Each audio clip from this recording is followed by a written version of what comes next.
Hey guys, welcome to episode 10 of the Neowin Podcast. I'm Rich Woods. And I'm Jean Carrasqueira, and All I'm very right. excited for this week. Oh, I know you are. I know. We'll get there. Don't worry. We'll get there. Yeah, that's So, gonna be my last thing, but yeah. did you do anything fun this week? How's your week? How you doing? Uh, good. It was fine. Nothing really stands out. I just wrote a review that's coming out tomorrow. I'm excited for that. I did enjoy Yeah, I'm writing. excited for that too because I know how much you want to write reviews, you know? I really do love writing them, Yeah, I and know. That's great. That's great. I just got a new Lenovo gaming laptop. It's the Legion Y540 they sent me, and it's got the GTX 1660 Ti. I'm excited to try it out. You know, I haven't tried the new GTX graphics cards. I've tried the new RTX and desktop and laptop flavors, and so I'm kind of curious to see where the GTX 1660 Ti lands. I know that according to benchmarks, it's not quite on par with like a GTX 1080, but like it should be pretty cool. I've installed a bunch of games on it because I got Game Pass Ultimate. It's pretty cool. makes it easier. Yeah, Yeah. yeah. It's more of a mid-range card, really, just an upgrade for people on like the 960. Still, people haven't upgraded in a while. Well, 1062, right? I mean, it should be much better than a 1060. Yeah, that Yeah. too. Yeah, I mean, it's super cheap, isn't it? Isn't it like $160 they I announced? I, I don't remember the price, but yeah, it is much cheaper than the Yeah. RTX ones. Maybe it was a 1650 that was like $150 or $160, but um yeah, I mean it's still much cheaper, like you said, much cheaper than the RTX ones. But you know what doesn't require high-end graphics? Windows One, Windows 1. hopefully, So last week hopefully. we talked about this. Microsoft had teased Windows 1.0, and I think at the time we only suspected that it would have something to do with Stranger Things 3. And then they kind of I think they teased over the weekend they a Netflix promo, so like we knew it was Stranger Things season 3. So now they announced Windows 1.11. It's an app in the Microsoft Store. They also announced some coding workshops, which actually look kind of cool. I might check them out in the Microsoft Store. And then they also have a little Stranger Things arcade cabinet Xbox giveaway. So have you tried out Yeah. the new app yet? I actually just installed it before the podcast started, and I haven't really had the chance to do much with it. Yeah, I installed it as soon as it But came out, and I only used it a few minutes before the podcast started. But they're very clear. It's not like an OS in an app. Like, but I told you last week I was gonna write the title. Microsoft releases Windows 1.11 days after killing MS-DOS Mobile because they killed the Windows Phone store. yeah, yeah. But it's not like an actual. It's more of a. Do you watch Stranger Things? No, I don't. That's why Oh, this news is kind of yeah. well, I don't know if I even understand the concept of all that well. well, nobody's perfect, but but it's really first of all, you should watch Stranger Things before you use the app. It's kind of a game, from what I use of it. It's kind of a game, kind of like a puzzle, and there's a lot of like Stranger Things clips in there. It's not actually Windows One in an app. It's more of a Stranger Things thing than anything else. But it's kind of Okay. cool if you're into the show. So you might not even want to bother opening it. Um, Yeah, well, I was just gonna open to know something, but I probably would have no idea. So well, you should watch Stranger Things. It's an I excellent show. think about it. I'll think about it. Yeah. I need to get Netflix. I don't have Netflix, so Oh my God. I have a friend that doesn't have Netflix, and I tell him how insane he is all the time. Now I get to tell you. I have two friends that don't have Netflix. This is mind-boggling. yeah, Uh, yeah. I just don't watch that much TV. Although I've been complaining about Netflix a lot on Twitter lately. I get Oh so yeah, I've seen that. a lot, yeah, and people get mad at me because I point out that their prices keep going up, and we're paying for crappy original content, and then like people respond to me with like the obvious response, like, "Well, what about Stranger Things?" Like, yeah, Stranger Things is awesome. Like, and Netflix has a lot of awesome shows, but like you can look it up on Wikipedia, the list of original Netflix content. There's like hundreds of shows. Or if you look at the stuff that's coming to Netflix next month, it's Netflix original, and like 99% of the stuff is stuff you haven't even heard of. And it's like they keep raising the price. You're paying for all this stuff. So $16 a month now. Like it used to be like $8 a month. So $16 a month now. If you're paying for one good show a month, is it really worth it? You know? Yeah, yeah, it's not Ah. really. So these coding camps look kind of cool. There's a Rule the Arcade one where you can use Make Code Arcade to make your own video game. There's a Strangify Your World one where you can use mixed reality to create a Stranger Things inspired uh, show or story. I might go check it out. I'm not going to register because it's not really my thing, but I might go to the Microsoft store and just kind of watch. You know? I don't Yeah, know I what the guess if deal you're is with into that. the show. Yeah, yeah. For those of us that have Netflix, you know, I don't know what the deal is with that 100%. Xbox arcade cabinet though. I don't know if there's actually an Xbox in there or what it is, Oh but yeah, I went to look at the rules now because I wanted to understand it too. I was looking at the rules for the giveaway. Apparently, it's just for display. I don't, from what I understand, there's nothing in there, I guess. what? That's And that's, terrible. yeah, that is unfortunate. I would hope that the Xbox would be in there, or if that's not possible, just have the display and then like an HDMI port so you can just like make it look cool. But yeah, Yeah, no, that's not a thing. that's dumb. That's sad. Yeah. But you know, if you like collecting stuff, I guess. Oh, I'm so disappointed. I didn't look into it because I don't do giveaways, you know. I I get enough hardware sent to me. I don't do giveaways. Yeah, But I was just looking to know to see if they clarified it. I yeah. can't run for it because it's only for people in the US, and I don't deserve anything, so that's fine. It's fine. Yes. Yes, all giveaways are US only, unfortunately. International shipping is just so expensive. You It know, and then is. you It have is. like taxes, like when you send stuff to other countries. I don't Oh believe yeah. we have taxes if you send stuff to the United States. But No, I've never paid yeah. anything very. I've shipped stuff to the US. It's expensive for the shipping itself, but I don't think I have to pay any taxes or anything. Yeah, I remember because like a lot of stuff is so much more expensive if you buy it outside of the United States, and I would tell people like, look, I'll just buy it and I'll send it to you. Just send me the money, and they'll be like, oh no, no, no. After taxes, it's going to be even more expensive. Yeah, Like that's the problem. crazy. There's stuff that I've tried to do that import some stuff from the US, not worth it. Yeah. So the Windows 1.11 app, it has Paint and Terminal apps, but they're not like real Paint and Terminal apps from what I saw. You know, like when you open the app, it kind of directs you to it'll show you a list of files and it directs you to the one that it wants you to open, and like it kind of flickers. So the first one you open well, I don't know if it's the first one, but when it tells you to open Paint, it's like you kind of shade in an area, and then it just kind of just brings up something else and then takes you to like a clip from Stranger Things. So it would have been nice. I love that old school software. Like I love just using it and kind of playing around with it. You know, I would have liked it if it was I just a Windows 1.0 app. You know. That would be interesting as well. I'd probably play with that a little more than the Stranger Things Yeah, thing.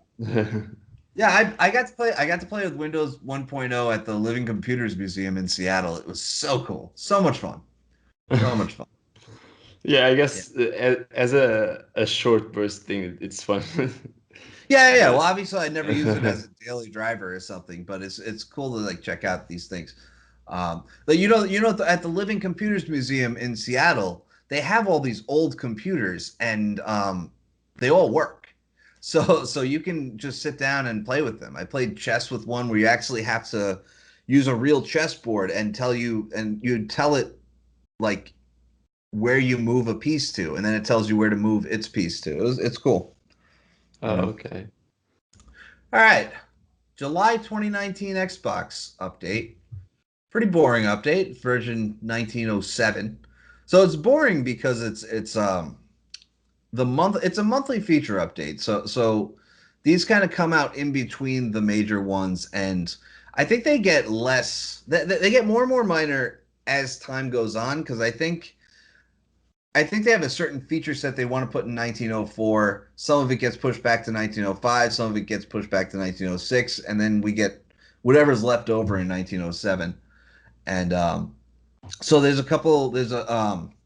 There's new Game Pass features where there's a play later feature, which is actually kind of useful, where you can. There's over 100 games in Xbox Game Pass, and you could choose play later, so you know which ones you want to play later. You could keep better track of. Yeah, There's Amazon Alexa support in more countries, not Portugal. So obviously. obviously, Australia, Canada, France, Germany, Italy, Mexico, and Spain. And you could also ask it Game Pass related questions. So you can say like, what's new on Game Pass? What's leaving Game Pass this month? What's popular on Game Pass? That's actually pretty nice. It is. Yeah. I don't know. I don't use Alexa. I don't use Yeah. voice assistants. You know. Yeah, me neither. I just think it's an interesting integration. It makes perfect sense for what it is. So that's Yeah. Yeah. Yeah. Um, obviously it's you could do. It seems like you could do more with Alexa for Xbox now than you can with Cortana. that's not difficult.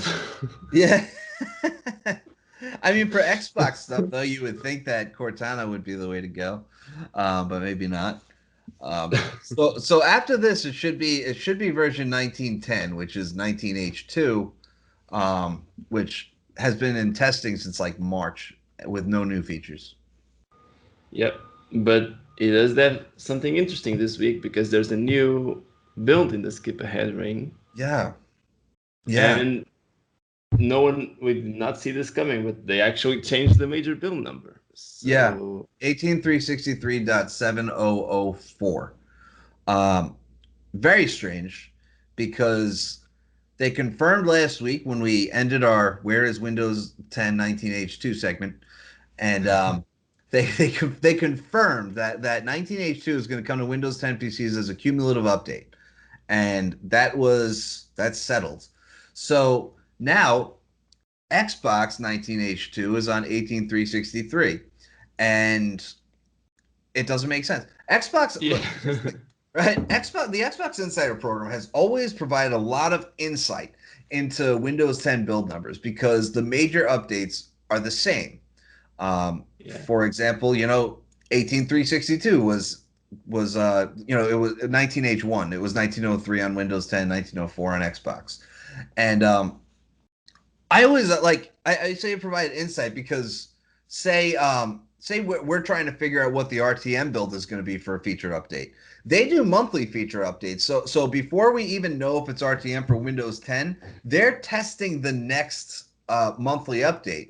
And if the monthly update is a cumulative update to the one that's being tested, then you know it's RTM. So very strange. yes, Yeah. It means yeah, 19H2 for Xbox is going to be a bigger build number, which will be the very first time. yeah. It'll be very strange. I wonder if they're gonna do this on Windows. I mean, they said it's gonna be a cumulative update, but it seems so weird, right? It is Why did very they do weird. that? They could bring it over to Windows 10. Like there's no reason that they couldn't. We speculated Windows 10 19H2 might increase the build number by one a while back. Um, Yeah, who because that's knows? how service specs work. I think for Windows 7, I think Windows 7 was like build 7600 or something like that. And then they had service pack 1 and it was just 9601 or something, Oh, was 7601, it? something like that. I think that was the case. I'm not sure, but I think it was something like that. I have no idea. No idea. But yeah, and I've asked a few people about it, and like PR didn't even respond to me, which is strange. Xbox PR is usually very good with stuff like that. Um, I asked some people on the Windows Insider team, and their response was, "Of course, um, we have nothing to do with Xbox." Smart. Yeah, Yeah, well, that's that's it. I was just sorry. I was just making sure. And yes, Windows 7 Service Pack 1 just increased the major build number by one from 7600 to 7601. they could, they could. Yeah, I don't know. Yeah. Like I said, like the Windows Insider people, they know they don't talk to me. I like they talk, but they know not to tell me anything important. So yeah, it's just very very strange stuff though. Well, we'll see. We didn't get a new Windows 10 19H2 build this week. Um, but the other thing that's different about it though is that the Windows 10 19H2 build is 18362.10,000, and the Xbox was 18362.7,000. So that was different already. So I mean, they could branch off for this one update if they wanted to, and then bring it back together for 20H1. Really, you Yeah, know? it's not like anyone cares when you think about it, but No, no, no one it, cares. but it is strange for people that pay I attention to this. Yeah. Yeah, and I always laugh at when the May 2019 update, Windows 10. It was version 1903. And people would say like, "Oh, well, maybe they're going to change the version number to 1905." Like, no, guys, why would they do that? Most people don't even look at this thing. And it's there's nothing that says like, "Oh, if it's 1903, it has to come out in March." Like people aren't don't look at build numbers. They don't Yeah, and they could service these things on two different branches for 6 months and then bring them back together with 20H1. yeah, no, literally no one's going to care. We're the weird ones here. We can really Yeah. assume. Well, obviously Xbox is built on Windows 10, right? It's shipped on Windows 8. But I think it made sense to have these things on the same development branch, the same builds, but they're very different.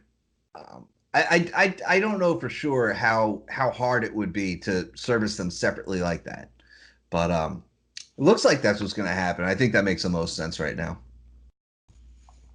Yeah, I don't really know what to expect anymore. But yeah, it's maybe they're just gonna split it up for this one bill, or maybe they're gonna treat the Windows 10 like a service pack used to be. Who knows? Yeah, yeah, yeah. All right, tell us about 18936. You added it to the notes for some reason. I mean, we usually talk about it. That's really I just figured Yeah, all why right. not? I figured why It's not? another dull 20H1 build. Yeah, not really anything big. If you have the Your Phone app, the phone projection thing now works on more Surface devices. Yes, and that is Uh, also not exclusive to this build. yeah, oh yeah, it's Yeah, part of the. Okay, oh, it's part of a build driver update. Okay, yeah, I yeah, was. yeah. It's a driver update. People were tweeting about it that they were getting it. I think release preview and up. Any of those so what is it? Surface Laptop 2, Surface Pro 4, Pro 5, Pro 6, Surface Book, and Surface Book 2. Sweet. So that's everything except my Surface. I have a Pro 3. Interestingly enough, they refer to the fifth generation Surface Pro as the Surface Pro Pro 5. 5. I think that's meaningless, but but it's funny. So So what yeah, else in the aside from tell that, us? you can create events from the calendar flyout. This is also not completely new. If it was possible to enable it in previous builds, I think it was like a hidden feature sort of Oh, thing. yeah. So yeah, now it's official, and you can log in without passwords entirely. So Microsoft really doesn't like passwords. They've been doing this stuff to get rid of passwords completely. Haven't you always been like? Haven't you been able to sign in without passwords for a while? Like Oh yeah, that. the That was idea in is that you Microsoft can. Authenticator. Oh yeah, you can always do that, and you have Windows MO and the pin. I think the idea here is that you can completely disable passwords, so no one can use Oh, your right. password to log in. That's what's new here. Now you can go into the settings and just disable the password altogether. And I, Yeah. I mean, I guess that's if you're gonna get rid of passwords, you got to make that possible. So Microsoft does want to get rid of passwords. Why are pins more secure though than a password? I guess because so many people have bad passwords would probably be the biggest reason. You know. and I think Another reason they mentioned is that your PIN can be different for multiple devices, and if you have your account with the same password That's and true. everything, so that's Right. part of the. I think that's part of the reason. Yeah, that So makes sense.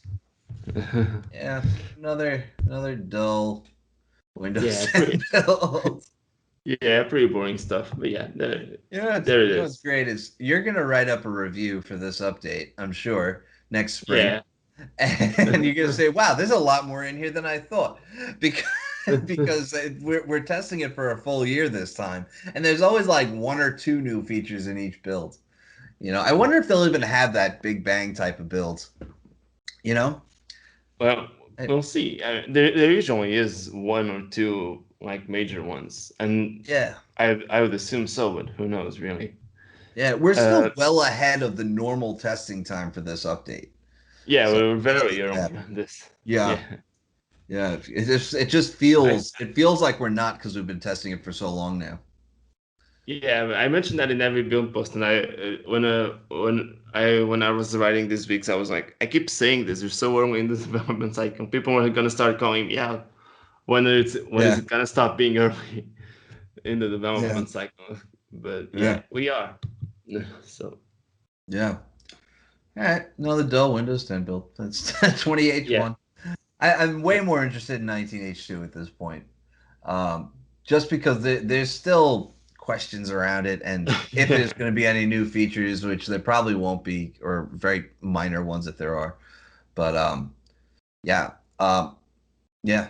So Yeah. Qualcomm introduced the Qualcomm 215, and I actually thought this was very interesting, although I'm sure very few people do because very few people are gonna ever own a device with this chipset.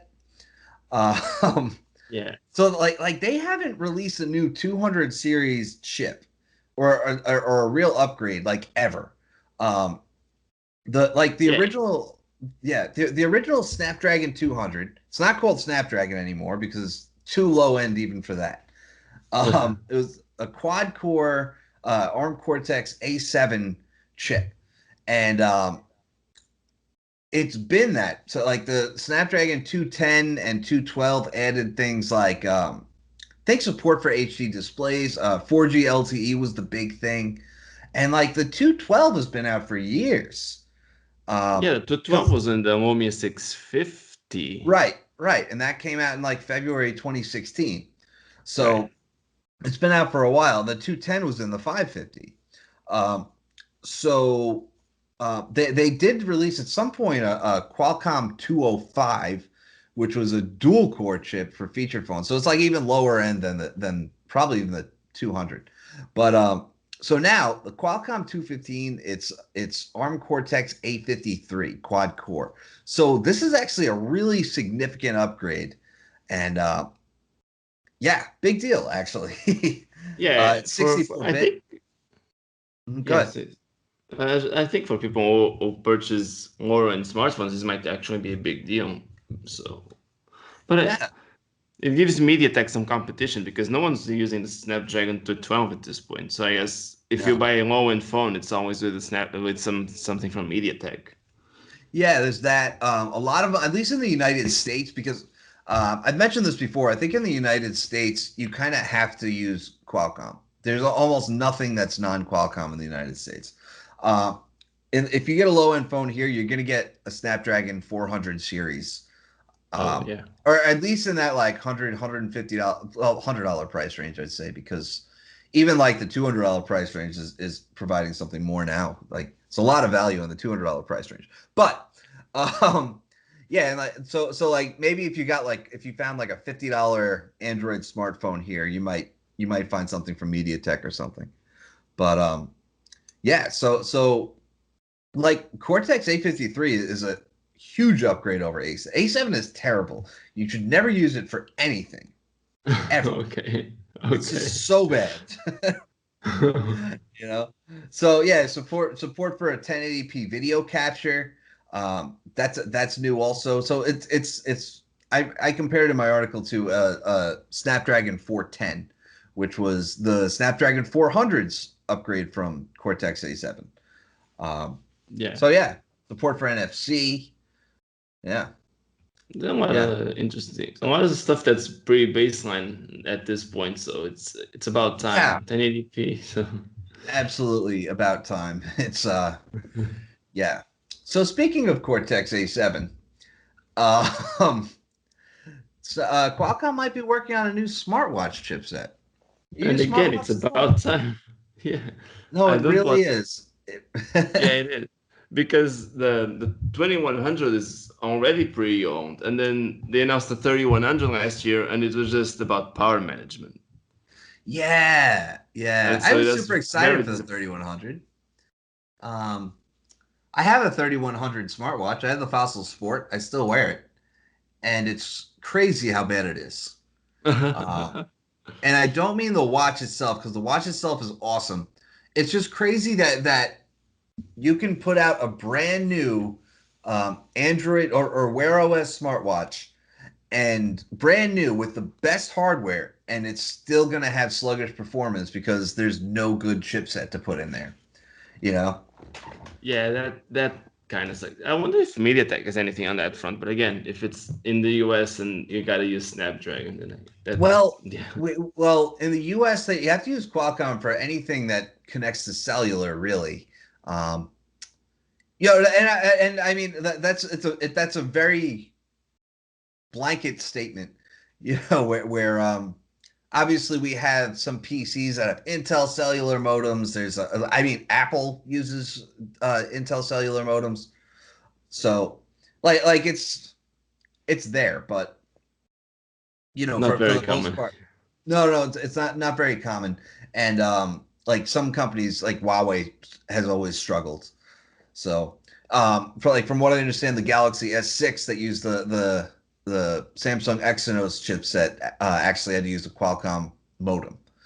So, yeah, and Yeah, that's and I why. think most Go ahead. Samsung phones don't come with the Exynos in Europe and then Snapdragon in America or something like that. Right, that's why. Yeah, Yeah. yeah, yeah. So the new wearable chipset would be like the same kind of move as the Qualcomm 215, which would be like switching from Cortex A7 to A53. It's a big upgrade. It's really important. I like the good things that the 3100 did. I hope they keep that power management stuff.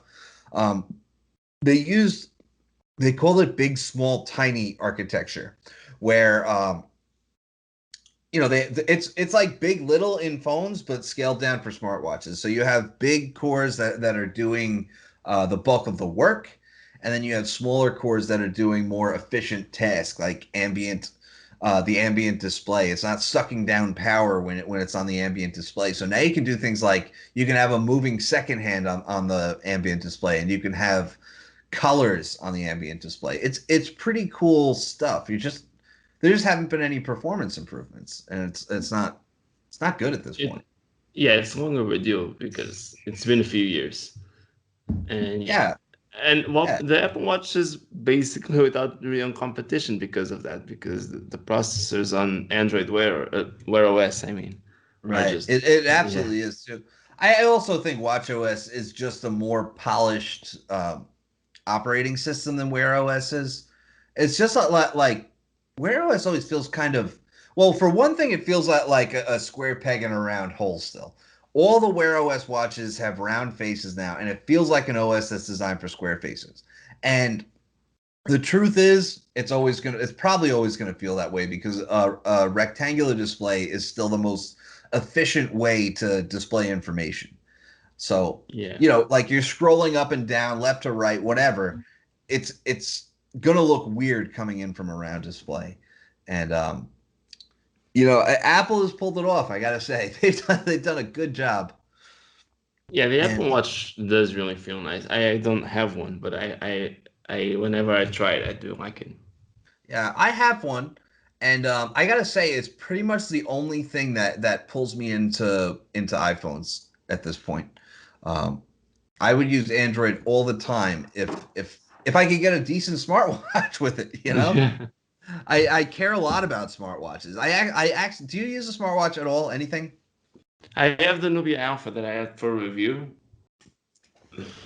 Yeah. So how do you like the Nubia Alpha? Is it? I mean, do you like wearing a smartwatch in general? Well, this is my first one, and I can't speak for every smartwatch. This one I feel is a little heavy, and it's also it makes me like in the summer now I'm constantly hot, and it just makes me start getting sweaty there. Yeah, that's So Wear that's OS, right? no, the Nubia has its own operating Okay. system. Yeah, because the Okay. screen is so weird, I don't think Wear OS would even work on that. Yeah. Well, Wear OS is on a whole bunch of types of screens. It's. I mean, I'm maybe sure it would work. yeah, it probably would have been better just because there's really not a lot you can do with the Nubia Alpha, Yeah. and that kind of sucks. So, Yeah. I mean, I I think like I like the most important thing to me on a smartwatch is being able to see notifications. So yeah, I'm for sure you me could too. do that. Yeah. Yeah, that Uh, that does work. there are a couple other things that I like to do. I like navigation, and that's why I always tend to stick with Wear OS and Apple Watch is because they have navigation built in. So if I'm driving somewhere, um, I don't have to look to my phone for directions. I just have it on my wrist, and that's always useful. I don't respond to notifications from my watch, which I can, but I don't. Um, I rarely use my Apple Watch for streaming music, which you know, occasionally I'll go to the gym and I'll put on some Bluetooth headphones, but that's it. So Yeah, I do like smartwatches. I I I, yeah, I I'm can't live interested without one at in this point. them. I am interested in them. I do think the Nubia Alpha is very limited. That's really my biggest problem with it. Yeah. I mean, I can see notifications, but I wish I could dismiss them on my watch and make them disappear on my phone, which that doesn't do. So, oh Yeah. yeah, I just have duplicate notifications all the time, and that kind of sucks. Yeah. Yeah. All right. Let's talk about Microsoft Edge. Okay, we had two new dev builds this week. Um, read aloud and PDF. So the first one was 77.0.211.2, and then they did .3 yesterday, which I don't think they even posted a change log for it. Um, I've stopped using Edge, by the way. I'm back on Chrome. But anyway, back to the new Edge build. Read aloud and PDF. There's a whole list of features here. Some of them are minor, some of them are significant. Enabling smart screen on Mac OS by default. Enable secure receipt of payment card data. Enable application reputation from smart screen by default. Fix to support Dolby Audio on Windows 8. Um, Lots of stuff. Did you install it? Yeah, it installs automatically, but I'm just always Right. using Oh yeah. Dumb question. Canary, so yeah. Oh, okay. Yeah, I don't use Canary. I think we've talked about this before. I prefer the stability of the dev branch, and I'll move to beta when that's out too. I don't need beta features. I just want the browser. So yeah, so that was the first weekly dev build, and then later in the week, at some point they turned on IE mode. Oh, Did you? Yeah, yeah, IE mode. and oh, okay. I didn't actually notice. I mean, I think I read about that. Yeah, yeah. So Yeah. well, we kind of broke that story. So so basically I think it was last week someone or maybe a couple weeks ago someone discovered the flag in Edge to enable IE integration, and if you turned it on, what it would do is it would add an option to the menu that said open this in um Internet Explorer. yeah, show this page using Internet Explorer. And when you did that, it would just launch Internet Explorer and open that page. And it might even give you, I think it even gave you an error message in Edge and say your version of Internet Explorer needs to be updated to use this feature or something like that. So, Uh, yeah, so I checked the flag the other day and I noticed that one, it was changed to disabled. And also there were new options. And the new option, there's one that's IE mode, and there's one that's need IE. So I turned on IE mode. Sure enough, um, if you choose to show this page using Internet Explorer, it just does it within that tab, which is pretty cool. I'll never Yeah, use it again. but it is one of the more interesting features of it for a lot Yeah, of people. So that yeah. is good. For businesses, it's great. And so that was the other thing that they announced ahead of the Inspire conference this week is that Edge Dev is now supported for, or it's now ready for enterprise testing. So I'm guessing that's why they enabled this feature now. And interestingly, I couldn't get it to work in Canary. So I wonder if it had something to do with being ready for enterprise testing, just because they said Edge Dev is ready, and I wonder if they just didn't enable it for Canary yet because of that. Yeah, I don't know. Maybe they didn't want to put businesses on Canary, maybe. So they just made like they enabled IE mode in the dev branch, Well, and that's they're it. not going to suggest Canary for businesses. I mean, businesses have to test this stuff, and Canary is meant to be unstable at times. You Yeah, know, Edge Dev is meant to be more stable, and it's better for testing for a production environment. They're not yeah. looking to be on the bleeding edge of new features. So that's one of the. I'm surprised. I mean, they don't have beta yet. I'm surprised that they didn't wait for beta and then say beta's ready for enterprise testing. But I guess they just wanted it for Inspire, really. Yeah, you gotta have something just to say you have it. So, Yeah. I still wonder when beta's going to be ready. Like there's still stuff that doesn't work. but at this There's point, what doesn't work? Out of curiosity, what doesn't work well, for you? one that there's no native ARM64 support still. Oh yeah, Um, that's there's still no password syncing. I don't believe it syncs your history yet. So no. this is basic stuff that doesn't work. That's why I'm back on Yeah. Chrome. Oh, okay. I actually don't rely that much on. I mean, it would be nice to have the history at least syncing, but yeah. Yeah. Well, here's why I switched back to Chrome for now. For now. Um, yeah, I get a new laptop. I'd say on average once a week, and I'm setting up a new Windows 10 PC on average once a week. So what I do is I install Chrome, sign in, sync all my history, passwords, and bookmarks, and then I install Edge and I import everything. Oh. And yeah, yeah, because you can't just install Edge and have that stuff sync from your Microsoft account yet. It still doesn't work. Um, so now it's been so long though, because this started in like April. So it's been so long that some of my history is not syncing because it's been so long since I've used Chrome. So so what I started doing is on the new laptops that I set up, I just started just using Chrome, and now I'm just back to using it on my desktop for the time being.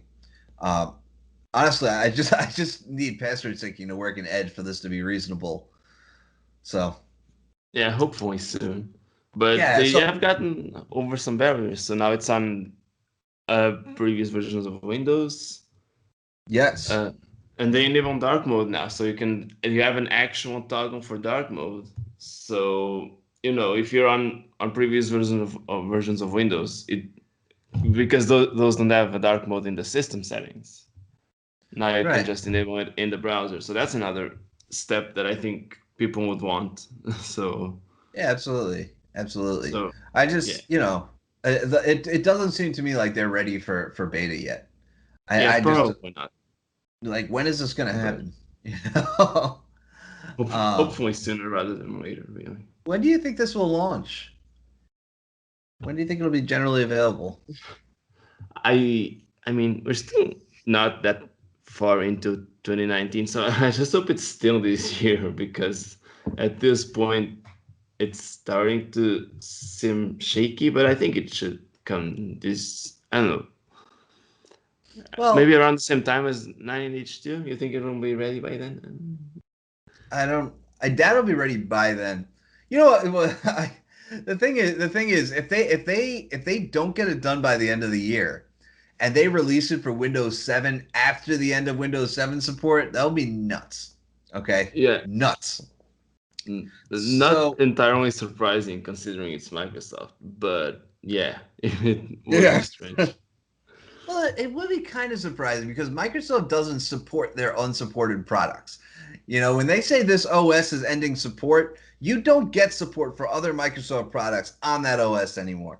Um, but Edge is supported for Windows 8, so who knows? Yeah, it's it's always a guessing game with Microsoft. I think they could get it done by the end of this year. It's I hope really so. to me, it's just those two things. It's ARM 64 and password. I'm just really surprised that they didn't focus on that stuff first. They started announcing new features at build before they got some of the core stuff done, and now those new features are being introduced before that core stuff is done. Yeah, it is weird. I maybe they personally don't consider it a core thing. They I have don't to. know. They have to. Well, here's the thing, right? If you're making software, anything, before you have to have a list of features that you want this thing to do. You have to have a roadmap of things you want it to do in the future. But you have to have a list of things that this thing must do before it launches. And those two things have to be on that list. Right? Yeah, yeah, They have to be. yeah. It wouldn't At make this sense for point, them it not is. to be. Yeah, you're right. It is a very they're very basic features at this point. Everyone's doing it, so. Yeah. All right, take it away. So this is the one I've been waiting for. I know. So, Nintendo announced earlier this week that they're coming out with a Switch Lite. We've known this was coming for a while, by the way. There's so many reports on stuff like Yeah. this. It had to happen. So, basically, it's a lighter version of the Switch. So, there's there's a smaller screen, so it's 5.5 inches instead of 6.2. The Joy-Con controllers are not. You can't separate the controls from the console anymore. They're built into the hardware, and it obviously disables some features like the ability to connect to the TV. You don't get HD rumble. You don't have the IR camera at the bottom because you're not going to be pointing the home console at anything, so it's whatever. And it doesn't have a kickstand, which I was actually kind of surprised that it doesn't have a kickstand. But Why? Why would you um, need a I kickstand on a device like this that you can't take the Joy Cons off of? I just thought they'd make it just have it there because you can connect Joy Cons if you have them separate Joy Right. Con. Okay. But I guess it makes some sense. But I thought they'd still keep it there. But it's whatever. So obviously, some games that require the Joy-Con don't really work out of the box. You had One Two Switch, which was a launch title, that just used the Joy-Con. You weren't even meant to look at the screen most of the time, so that's not gonna work. They say that every game that supports handheld mode will work. There are some things here that I'm weirded out by, like Super Mario Odyssey, um, because Super Mario Odyssey, there are some missions in that game where there's stuff that's buried under the ground, and they use that HD rumble, so the vibrations get stronger in the direction that you need to go on the ground. There's stuff that's buried, you can't see it, and so the controllers vibrate to indicate where you need to go. And so Huh. if they remove HD rumble, I think it could still work. HD rumble is kind of complex. You have like five vibration motors in each Joy-Con, so to get that realistic, that's why they call it HD. That has that more realistic effect. And I guess if they just have one or two motors on each side or something like that, it should still work for that purpose. It just won't be as realistic. Oh, so this is just like SD Rumble. Yeah, I guess that you Okay. could call All it right. that. Sure. All right. If it hasn't, I think the spec sheet just says it doesn't have HD Rumble. I don't know if that means it doesn't have Rumble at all, because their Okay. previous handhelds haven't had Rumble, and Yeah. or if it just has that. It would be super weird if they came out with this thing and it didn't have proper support for their flagship games that they never lower Yeah, the price on. yeah. Yeah. That is a big that would be a big deal because they said specifically that it could work with Super Mario Odyssey. So that's yet to be tested, but I do hope they enable that. Yeah. I also find it weird that they say it can connect to the dock, but if you look at the bottom of the console, the little holes that are on the sides of the USB port, which I think are there for the dock, this it still has the holes there. So I don't Hmm. know if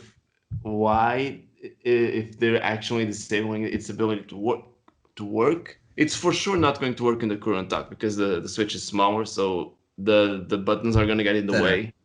Yeah, Yeah. and it's just not going to be able to go into the current dock. But it could be possible that it's just maybe they'll have a different kind of dock, because I always thought they would do this and have it be a cheaper entry point that you can buy if you don't care that much about TV mode.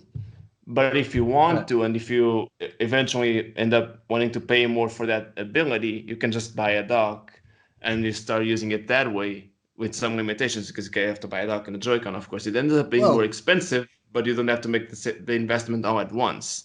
And I you thought can that would, probably just buy a USB Type C to HDMI adapter.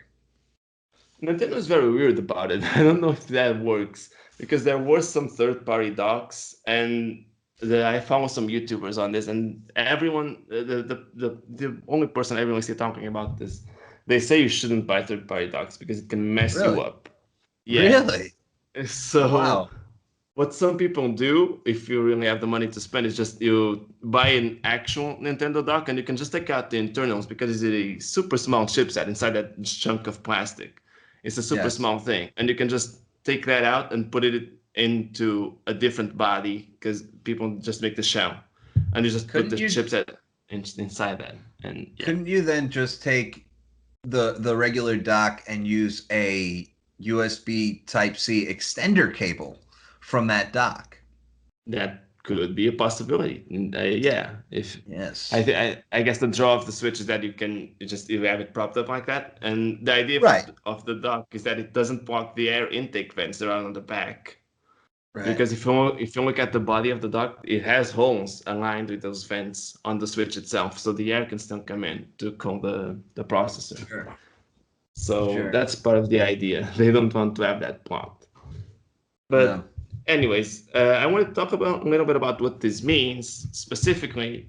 For one thing, it means that Nintendo is going to keep up the usual strategy of having different entry points for different people, because not everyone wants to spend $300 on the Switch. You add the 3DS, then they add the 3DS XL, then they add the 2DS, and they add these three sort of levels that people could choose from depending on the feature set that they wanted and how much they were willing to spend. So at this point, the price points are probably different than I remember them.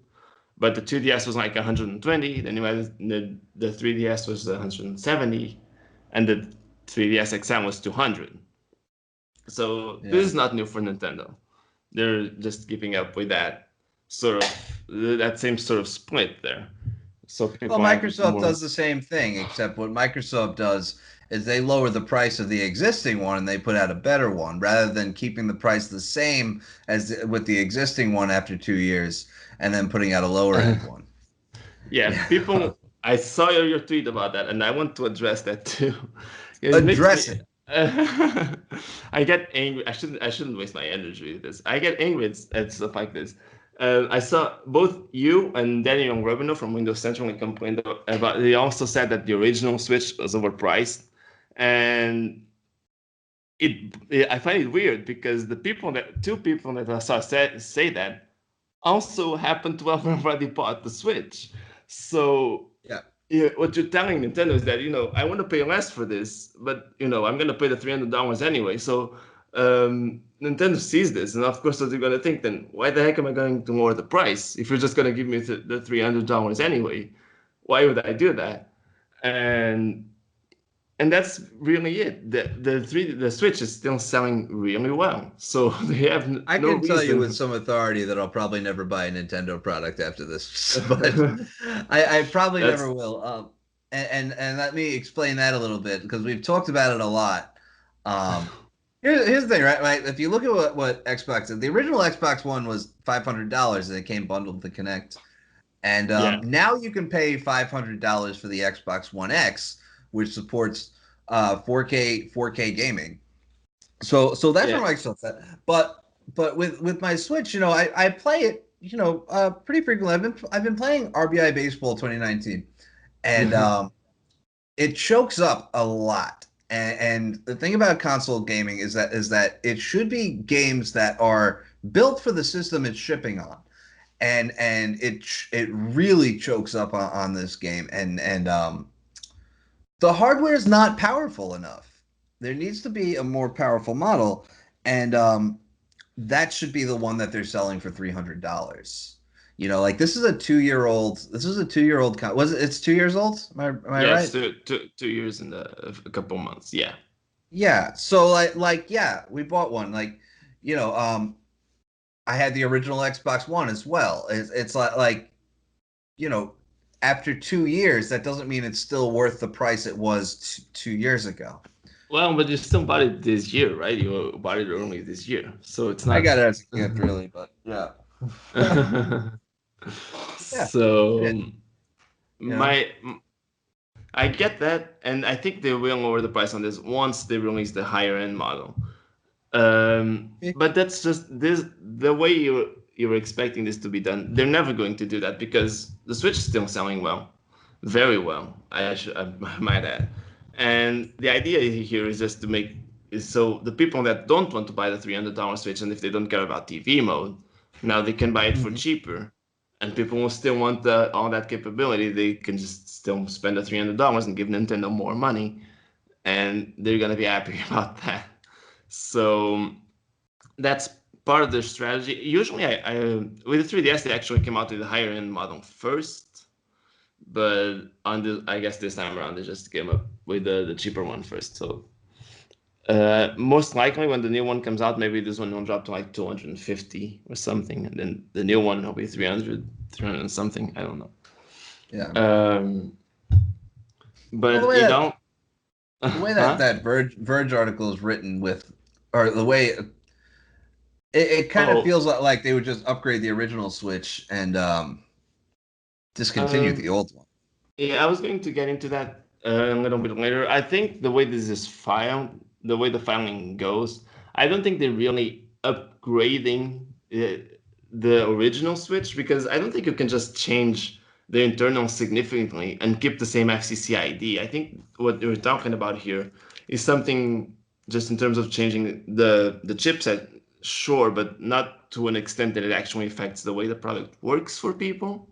So I think this filing specifically, and I actually only realized that after I already added this, but I think this filing specifically seems to be maybe they're going to change the hardware, the processor, so it's safer because there's a lot of hacking going on in the current processor. This was known basically since the Switch came out, and they've been coming Mhm. out with software fixes for that every now and then. I think if they change the hardware, that would make it easier. So you I'm don't think not it's going to boost performance, is what you're saying? I don't think this specific filing here is going to change things significantly. I don't think Well, so. that It could sucks. be, yeah. I think this is, if anything, this is going to have the same the processor as the Switch Lite, which is supposed to be more efficient. And the Switch Lite does have a little more battery life, so maybe that will change on the regular Switch model. But aside from that, I really don't see it happening. But Yeah. I think they're still gonna have an upgraded model later on. It's just not this one. And even The Verge says that they say here it's not. We're not talking about the rumored Switch Pro, whatever. Did you get mad So when I called them the Apple of video games? Was no, that I did but not, they and I are. agree. I agree with you. And I think the thing about that is that I wanted to make a joke about it. I was just gonna say, I don't remember. I don't think Apple makes the best products in their business. That's Right. the only difference I see. But No, I don't think they Nintendo are does either. similar. I I don't think Nintendo does either. Like I said, it's underpowered. It's overpriced. The games are overpriced. You're paying for years old hardware, years old software for high prices, and people pay And them, and that's what makes them the Apple. That's what makes them the yeah, Apple of video games, yeah, and people people still go defend for it. them for it. Yeah, They'll say, "Well, you they're bought a gonna. Switch this year, so obviously you guys are full of crap." See, it's the same thing, but applied to video games. Yeah, it is. Look at it. It is pretty much the same thing. But I'm going to keep defending them, and I agree with you that they're the Apple of video games in many ways because ultimately it's not about the hardware. It's like Apple has been doing multitasking better than Android with much less RAM for a long time. For example, the way you change apps and everything has always been faster on iPhone, I believe. And Android handles background tests a lot better than Apple does. maybe I'm not sure. Like if you have like OneDrive photo backup, okay, or Yeah. Google Photos backup, anything. If you don't open that app ever again, they'll just stop backing up at some point on an iPhone. Because those apps just stop working in the background at some point. So I wonder if they do that for some sort of security reason or something. I don't know. I don't think no, that's it's probably for battery life that apps just get shut down after a certain amount of time. Um, it's battery life, performance. The less things that are happening in the background, the better the overall experience is. But yeah, then at the same time, things that happen in the background stop working, and when you expect yeah, it to work. So yeah. I get that. But what I disagree with you is that we're making the video game market, specifically the console market, about specs, and people count the Switch overpriced based on the fact that the hardware is old and not as powerful. And of course it is. no, no, no, And no, no, no, no, no, no, no. It's not just about specs.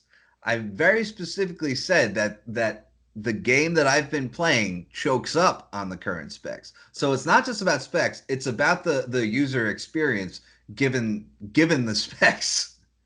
And I for example, like if you could put as low end specs as you want in there, as long as the games run fine, it doesn't matter. But the games aren't running fine. this is a cross-platform game, right?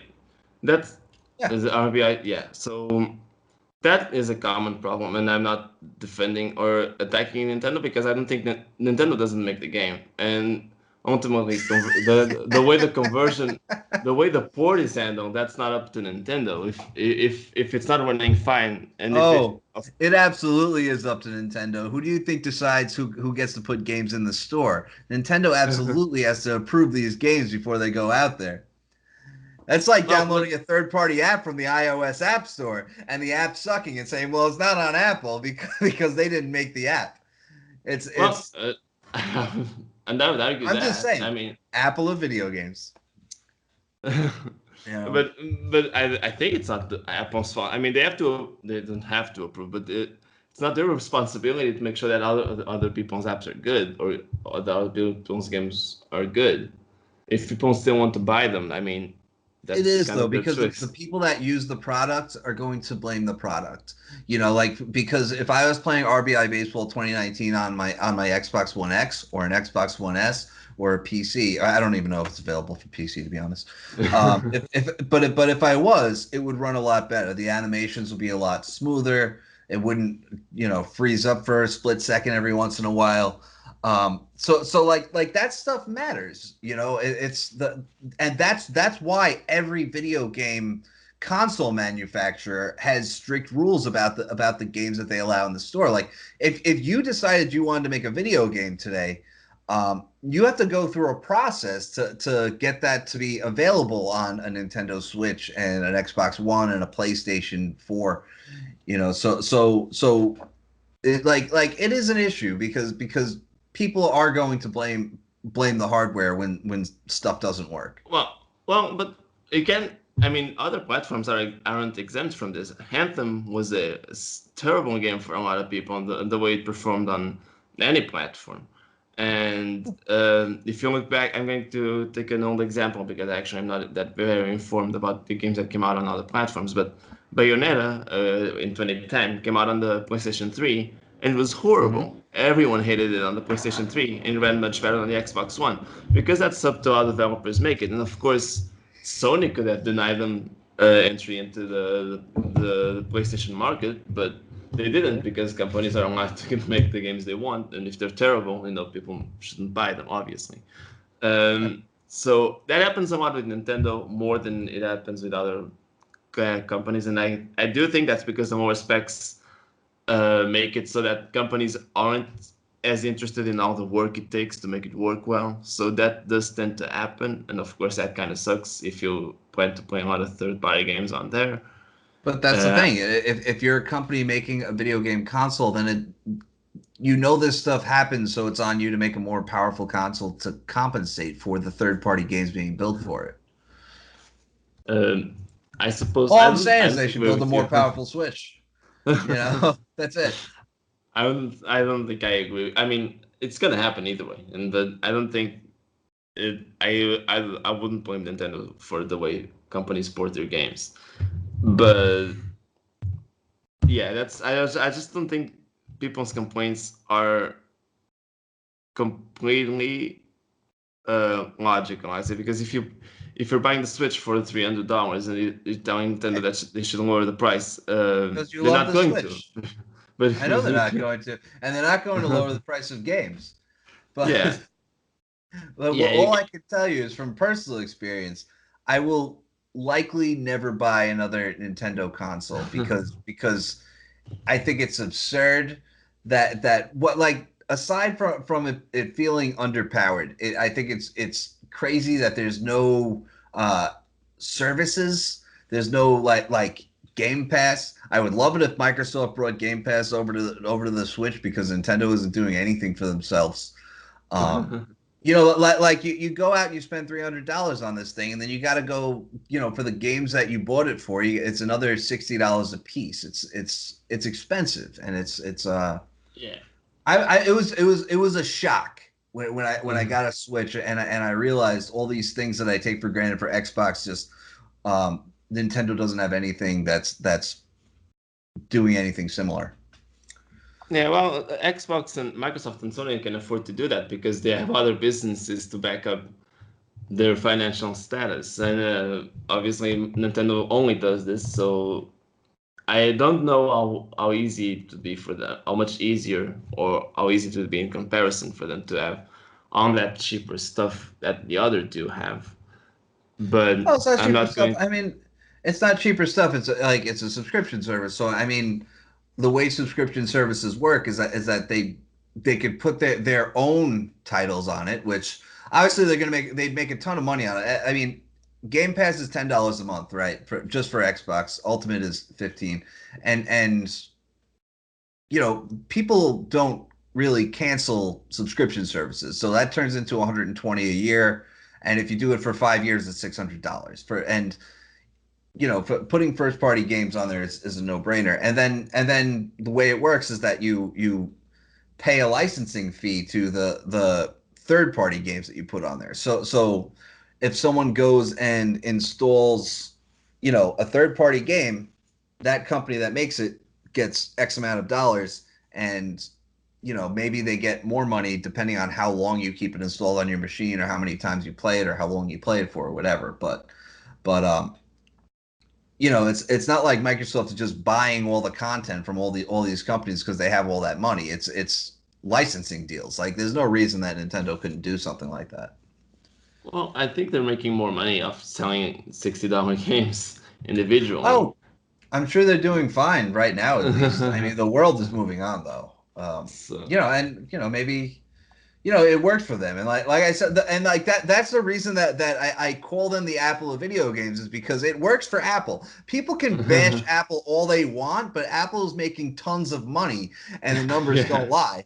Like as long Yeah. as it's working for Nintendo, I always laugh at all those Apple doom and gloom articles that always used to come out because people used to love to predict the doom of Apple because like there's no logic by which Apple should still be successful, Yeah. and like there's no logic by which Nintendo should be successful.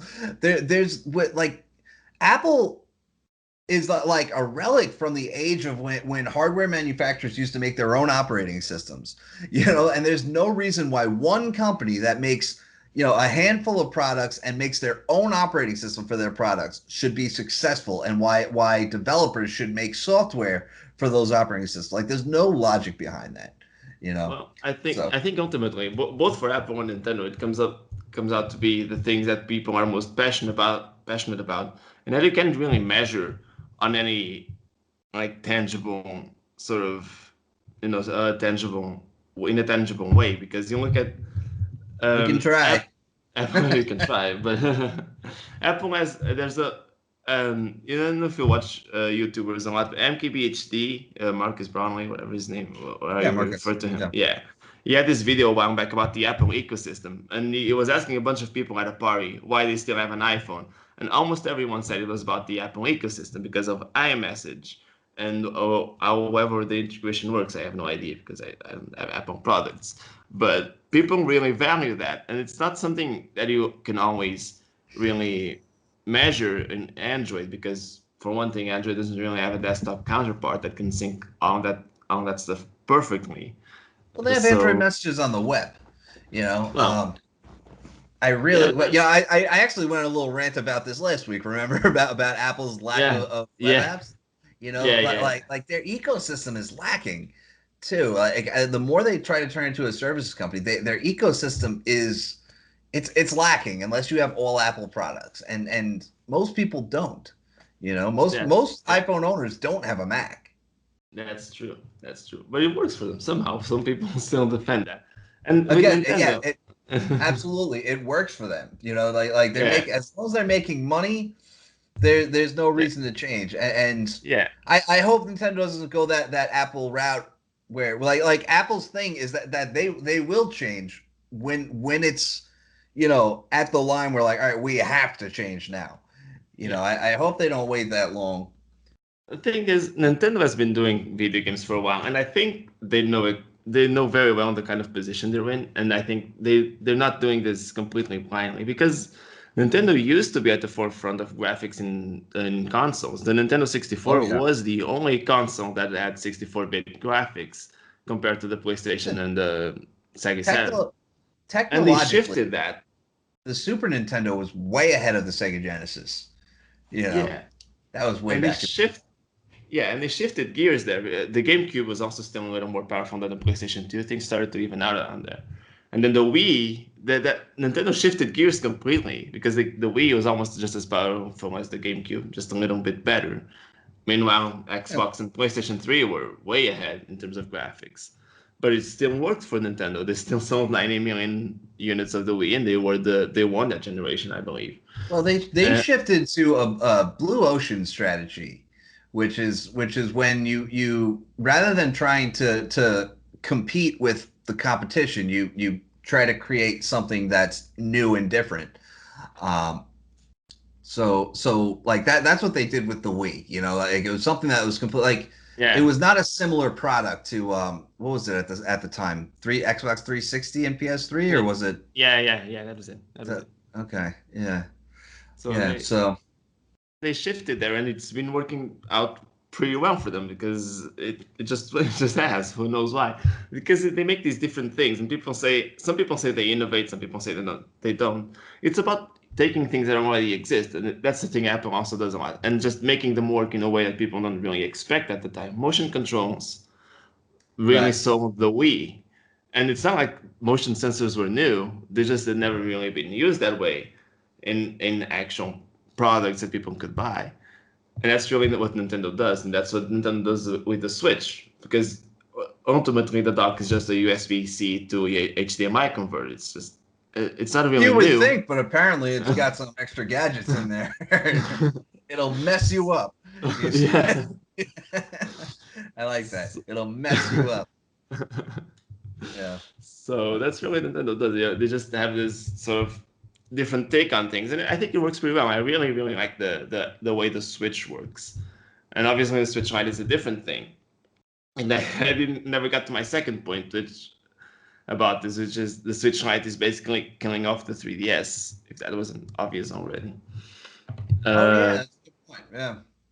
yeah, because the thing is, Nintendo launched the Switch in 2017, and it was obvious that it is a hybrid system. But they always, if you looked at the warning Nintendo used, it was always this is a home console you can take with you. They never called it a portable console. They never called it a hybrid. They always emphasized that it was a home console that you could take Right. with you because they didn't want to kill the 3DS right away because you had the Wii U and that was a new thing too, and it was a huge failure. So they knew they couldn't put all their money on the same horse there. So they Right. wanted to make sure that there was room for people to think that the 3DS could continue. But now things started to change a little bit last year. We had the last Nintendo Directs that had any 3DS games in them. The last one that I think came out in March of this year. They had the Luigi's Mansion port or whatever it was. So now the 3DS is clearly dying, and they're coming out Yeah. with something this is the same price as the 3DS XL now. So this is effectively killing the 3DS, even though they say it isn't. They say the 3DS isn't dead, but I think But that's it's dead. just obviously they're just trying to capitalize on people that want to spend even less than $200, and the 3DS already has all those games that came out. So if you still want to enjoy those, obviously they don't happily take your money. They But should port 3DS games to the Switch. people, I mean, I've heard that too. Obviously, that would be nice, but there's two screens on the 3DS, and I don't know how that would Right. be That'll handled. make yeah. Well, it'll look weird. So they could do it. They did have DS games on the Wii U, Yeah. so Well, there's one thing. Right. They did. But one thing that they could do is use the well no you can't really dock it and still use the screen. No, I yeah, mean unless they had a wireless setup with some kind of higher end model that they could charge the yeah. same price for. They got to hire that connects to a display wirelessly and use dual screens for that. What's interesting though is that the Wii U did that because you had the Wii U is still basically a console and the controller had the screen. So Right. you still had the TV screen and the controller screen both at the same time. But still, I think DS games just fit the two screens into the same screen, so it didn't really matter in the end. So they could still technically do that here. I just don't know if they will.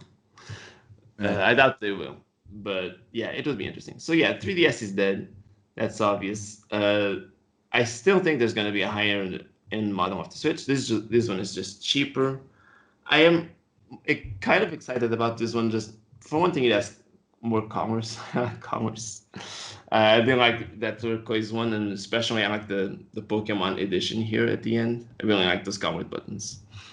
Anyways, All right. another thing and this is also the Switch for kids because that's always the what the cheapest one is, Right. and not that's not only because it's cheaper, it's also going to be more durable because you have the Joy-Con. The only thing that I feel is fragile about the current Switch is the connection between the Joy-Con and the Switch. When I'm holding it, you can kind of you can make the Joy-Con shake a little bit inside the rail around the rail. You can feel it move a little bit. And that's the only thing that scares me about the build quality of the current Switch, that it feels like that thing could break very easily. So this Okay. addresses that, and I think this should be a much more durable version of the console. So if you drop it, Nintendo makes fairly resilient hardware in my experience. Aside from the analog sticks on the Switch, I keep sending my Joy-Con to repair for I don't that. know, man. I had to blow into cartridges as a kid, so you know But they still work. But they still work. they did still work. But Yeah. yeah, I think this is going to be a more resilient version, ideal for kids. Obviously, if you still want all those capabilities that the current Switch has, you have to buy the original model or wait for whatever the new one's going to be called. And I think that is going to happen sooner rather than later. Probably not this year though. The reason they're launching this, by the way, is Pokemon. Just putting it out there. Pokemon is the Okay. reason. Is Pokemon is always the reason this stuff comes out. If you look at the 2DS, also came out at the same year as the first 3DS game for the first Pokemon game for the 3DS. They came out in the same year, around the same time. Because Pokemon is ultimately, as much as I like it, it's marketed and aimed more at kids, and so is this hardware. So it just all comes together, makes great Christmas gifts, great sales. So, All right. All so right. yeah, I took I up, think we're out of took up, time. I We're took up. going way over. If you do, all right, keep Sorry, talking. I don't want to cut you off. This is your moment. no, no. I go. I didn't usually talk that much. I just, yeah. So, I know, and I love it because I'm like relaxing right now. so yeah, I had a lot to say about this. But yeah, I think it is a cool idea. Of course, if you care about TV mode, don't get a Switch Mini. It could still work. People will probably find some way to do that, unless Yeah. Nintendo is really just trying to annoy us. But which shouldn't surprise me, by the way. But No, me neither. but but I think people will probably find a way to make it work. So yeah, that's about it. All right. Cool. Well, that's all the time we've got for today. Sorry about that. No, it's fine. Like I said, this is your moment. Like you've been. I added it to the notes just because I knew like you needed this moment, you know. So So all the yeah, Xbox talk, like now it's time, you know. yeah. So what do we got I'm gonna next week? put it. What? Uh, I was just gonna say I'm gonna put a disclaimer when I write the podcast post tomorrow. I'm just gonna say, the last 30 minutes is just me ranting about the Switch. So if Yeah. just to kind of let people know before they get into it. So I yeah, have got nothing on my calendar for next week. yeah. I don't So think there's anything. So yeah, I don't have anything for like the rest of the month. I have, a couple meetings that I won't be able to talk about, but like there's no big events. Yeah. What I'm looking forward to is IFA next month, but that's a ways away. yeah, I So would have liked to go, but yeah. why aren't we sending you? Did you ask? It's a good No, idea. because I didn't ask because for MWC, Steve asked me if I wanted to go, and I just assumed that it would be the work for all the time. They just if you wanted me to go, you'd ask me. So I did not Oh, ask come about on. this one. Like you think we think about this stuff? I don't think we've ever had anybody at IFA. Like even when Andy was going to the European events, I don't think we used to send anybody to IFA. I do Yeah, think it's worth it. So I'll look into it. I mean, I'll see what Steve thinks, you know. But at this point, it might be too late. The tickets will probably be super it might expensive. be, but it might be, but we could look into it. So Yeah, all right, yeah. yeah, guys, that's it. So I'm at the Rich Woods on Twitter. Who are you? I am in the spot. INDOSPOT. If you don't know how to spell that, there you go. Hey, At this point, you should know. But yeah. For all of your Nintendo Switch news and rants. All right, guys, we'll catch yeah. you next week. All right. See you, everyone.